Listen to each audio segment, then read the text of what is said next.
से आपको बताते चले Zain Mohammad Ali Shaikh metro news HD। मेहर में शादीशुदा खातून के कत्ल केस में मजीद अहम पेशरफ, 2 मरकजी मुलजिमान गिरफ्तार। SSP दादू कैप्टन रिटायर्ड सदाम हुसैन खास खेली की हदायत पर पुलिस की मौखर कार्रवाई। SHO थाना मेहर ए सेक्शन इंस्पेक्टर मजहर अली नाइच ने पुलिस टीम के हमरा कामयाब कार्रवाई करते हुए चंद रोज कबल घरेलू तनाज़े के दौरान कत्ल होने वाली मसमात बिस्मा महिसर के कत्ल केस में मतलूब 2 मरकजी मुलजिमान को गिरफ्तार कर लिया।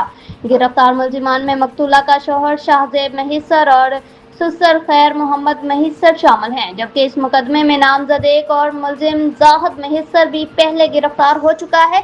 ताहम मुकदमे की मज़ीद तफ्तीश जारी है। SSP दादू ने पुलिस टीम की बरवक्त और मौसर कार्रवाई को सराहते हुए हदायत की कि मुकदमे की तफ्तीश मेरिट पर मुकम्मल करके तमाम कानूनी तकाज़े जल्द अज जल्द पूरे किए जाएं।